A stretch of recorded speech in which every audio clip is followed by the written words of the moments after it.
आप देख रहे थे इस वक्त की सुर्खियां, खबरों पर डालते हैं विस्तार से नजर। पाकिस्तान में भारतीय उच्चायोग के 2 भारतीय कर्मचारी आज सुबह से वहां पर लापता हैं। इस्लामाबाद में हुई इस घटना के बाद भारत ने पाकिस्तान में इसका विरोध दर्ज कराया है। ये घटना दिल्ली में पाकिस्तान के लिए जासूसी करने वाले पाकिस्तान उच्चायोग के 2 अधिकारियों के पकड़े जाने के 2 हफ्ते के बाद सामने आई है। पाकिस्तान के दोहरे रवैये को लेकर इस घटना के बाद कई प्रकार के सवाल खड़े हो गए हैं।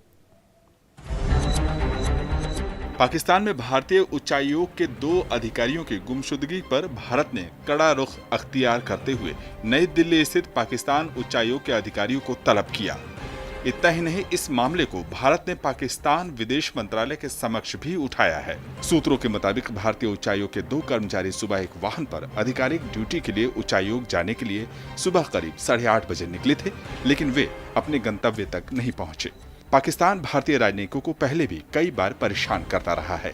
हाल में ही 4 जून को ही पाकिस्तान में वरिष्ठ भारतीय राजनयिक गौरव अहलूवालिया की कार का पाकिस्तानी खुफिया एजेंसी ISI के एक सदस्य द्वारा पीछा किए जाने का वाकया भी सामने आया था। रिपोर्ट के मुताबिक ISI के जासूस बिना वजह भारत के राजनयिकों पर नजर रखते हैं और बेबुनियादी आरोप लगाकर प्रताड़ित करने की नापाक कोशिश करते हैं। भारतीय उच्चायोग के 2 अधिकारियों के अचानक गायब हो जाने के पीछे भी ISI का ही हाथ माना जा रहा है। दरअसल भारत ने 31 मई को पाकिस्तान उच्चायोग के 2 अधिकारियों को जासूसी के आरोप में निलंबित किए जाने के आदेश दिए थे। ऐसे में 2 हफ्ते बाद ये घटना पाकिस्तान की बदनीयती के साथ बदले की कार्रवाई जैसी लग रही है, जबकि भारत ने राजनयिक प्रोटोकॉल का पालन करते हुए पाकिस्तानी कर्मचारी आबिद हुसैन और ताहिर खान को 24 घंटे के अंदर भारत छोड़ने के आदेश दिए थे।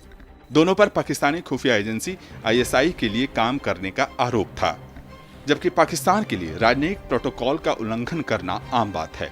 वो कई बार वियना संधि का स्पष्ट उल्लंघन करता रहा है। दरअसल साल 1961 में आजाद देशों के बीच राजनयिक संबंधों को लेकर वियना संधि हुई थी। इस संधि के तहत राजनयिकों को विशेष अधिकार दिए गए हैं। इस संधि के 2 साल बाद 1963 में संयुक्त राष्ट्र संघ ने इंटरनेशनल लॉ कमीशन द्वारा तैयार एक और संधि का प्रावधान किया, जिसे Vienna convention on consular relation कहा गया। इस संधि को 1964 में लागू किया गया था।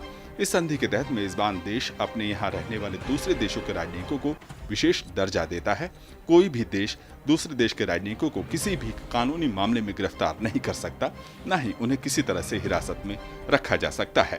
भारतीय राजनयिक का अचानक गायब होना भी पाकिस्तान की बौखलाहट ही दिखा रहा है। दरअसल जम्मू कश्मीर में आतंकवाद पर सरकार की जीरो टॉलरेंस की नीति से आतंकियों के बीच खलबली मची हुई है। सेना के ऑपरेशन ऑल आउट की वजह से जम्मू कश्मीर में आतंकवाद अंतिम सांसें ले रहा है। अप्रैल का 1 महीना जिसके अंदर 11 ऑपरेशन हुए थे और 30 आतंकी 1 महीने में मारे गए थे। मई का महीना भी बड़ा कामयाब गुजरा और अब मई और जून का अगर आखिर के 2-3 हफ्तों का जायजा लें तो करीब 27 मिलिटेंट जो हैं वो इस 16-17 दिन के अंदर मारे गए हैं। ये कार्रवाई, ये अभियान आगे भी इसी तरीके से जारी रहेगा। हमारी कोशिश है कि जो हमारी बॉर्डर की ग्रिड है वो भी इन साजिशों को इसी तरीके से नाकाम करती रहे। जैसे रजौरी के सेक्टर में हुआ, 3 आतंकी इन्फिल्ट्रेट करते हुए मारे गए। केरन के सेक्टर में हुआ, जहां 5 आतंकी LC को क्रॉस करके आए और आगे आकर के फोर्सेस के साथ एनकाउंटर में मारे गए। वो कार्रवाई जारी रहेगी। आतंकियों की सफाई से बौखलाए पाकिस्तान सीमा पर अकारण गोलीबारी की घटना को अंजाम दे रहा है। हालांकि सीमा पर संघर्ष विराम उल्लंघन का सेना मुंहतोड़ जवाब देती रही है। आंकड़ों के मुताबिक पाकिस्तान की तरफ से केवल मई में ही 382 बार और 10 जून तक 114 बार संघर्ष विराम उल्लंघन किया गया है। पाकिस्तान की हर चाल का भारतीय सेना द्वारा करारा जवाब दिया गया है। यानी कि रणनीतिक, कूटनीतिक हर मोर्चे पर भारत से मुंह की खाने के बाद भी पाकिस्तान अपनी बचकाना हरकतों से बाज नहीं आता। अमृतपाल के साथ ब्यूरो रिपोर्ट DD न्यूज।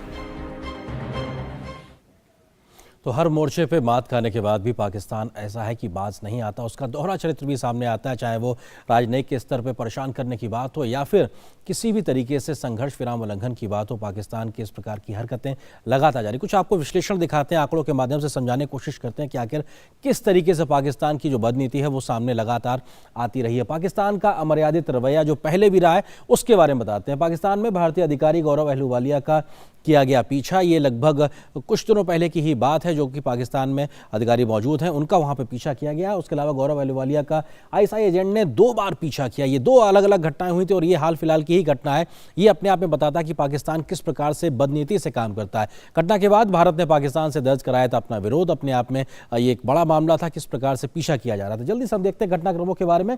मार्च 2018 में भारत के सेकंड सेक्रेटरी को किया गया था परेशान। इस प्रकार की स्थिति पैदा की गई थी और अपने आप में 8 मार्च 2020 को फर्स्ट सेक्रेटरी और एक नेवी अधिकारी का पीछा करने की घटना सामने आई थी। तो ये सिलसिलेवार तारीख दर तारीख हम आपको कुछ घटनाक्रम बता रहे हैं कि आखिर किस प्रकार से पाकिस्तान काम करता है। भारतीय जो उच्चायुक्त वहां पे होते हैं, वहां के जो कर्मचारी होते हैं। 9 मार्च 2020 को भारतीय डिप्टी हाई कमिश्नर का किया गया पीछा और ये लगातार कहीं ना कहीं जासूसी करने से जुड़ा है कि आखिर आप कहां जा रहे हैं, क्यों जा रहे हैं। हर कोशिश को ट्रैक करने की कोशिश होती है। 14 मार्च को एक भारतीय अधिकारी को धमकी भरा फोन आने का मामला सामने आया था। तो ये अपने आप में लगातार इस प्रकार की घटनाएं आती रही हैं। जनवरी 2020 को 2 भारतीय कर्मचारियों का पीछा करने और उनको धमकाने की घटना सामने आई थी। किस प्रकार की घटनाएं आई थी, ये लगातार भारत इस बात का जिक्र करता रहा है। 10 दिसंबर 2018 को एक भारतीय अधिकारी के घर में कुछ लोगों ने घुसने की कोशिश की। ये अपने आप में असहज स्थिति पैदा करने वाली थी। इस घटना के बारे में भी भारत ने विरोध दर्ज कराया था। अप्रैल 2019 को लाहौर में 2 भारतीय अधिकारियों को एक गुरुद्वारे के एक कमरे में बंद करने की घटना भी सामने आई थी। यह भी अपने आप में बताता है कि किस प्रकार से वहां पे लगातार परेशान करने की कोशिश की जाती है जो भारतीय अधिकारी होते हैं और कर्मचारी होते हैं। तो ये पाकिस्तान के रवैये की बात है। कुलभूषण जाधव का एक ऐसा मामला है, हर कोई इस बारे में जानता है। कुलभूषण जाधव के बारे में 2016 में कुलभूषण जाधव को पाकिस्तान ने गलत तरीके से गिरफ्तार किया था और ये कहा था कि उस पर कई प्रकार के गलत आरोप लगाए थे और पूरा मामला इंटरनेशनल कोर्ट तक पहुंचा था। कुलभूषण के मामले में वियना कन्वेंशन का पाकिस्तान ने पूरी तरीके से उल्लंघन किया था और यह कई बार सिद्ध हुआ था कि पाकिस्तान किस बदनीति के साथ में काम कर रहा है। कुलभूषण मामले में अंतर्राष्ट्रीय न्यायालय में पाकिस्तान मुकदमा हार गया था और उसके बाद में भारत के हक में फैसला आया था।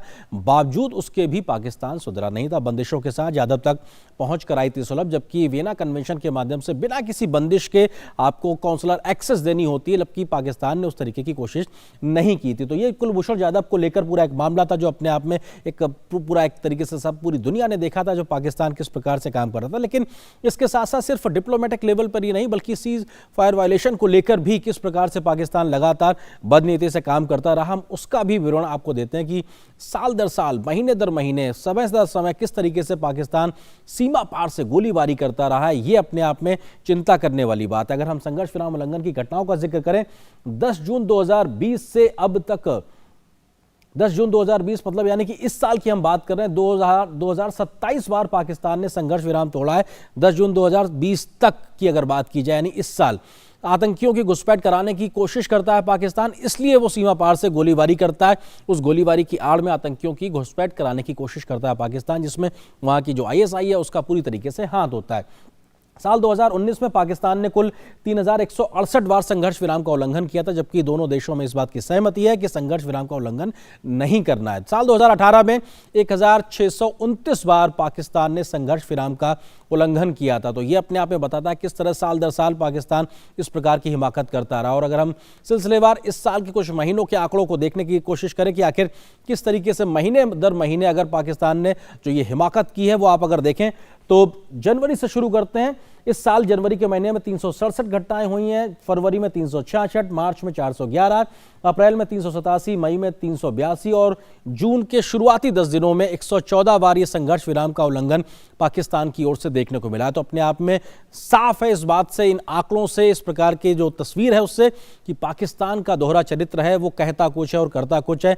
चाहे वो हमारे राजनयिकों के साथ में दुर्व्यवहार का मामला हो, उनके साथ किसी भी गलत स्थिति तक जाने का मामला हो, या फिर संघर्ष विराम का उल्लंघन तोड़कर सीमा पार से आतंकियों की घुसपैठ कराने का मामला हो। किस प्रकार से यह बदनीति जमीन पर दिखाई पड़ रही है और इसके आखिर मायने क्या है, इस पर करेंगे विस्तार से चर्चा, लेकिन एक छोटे से ब्रेक के बाद।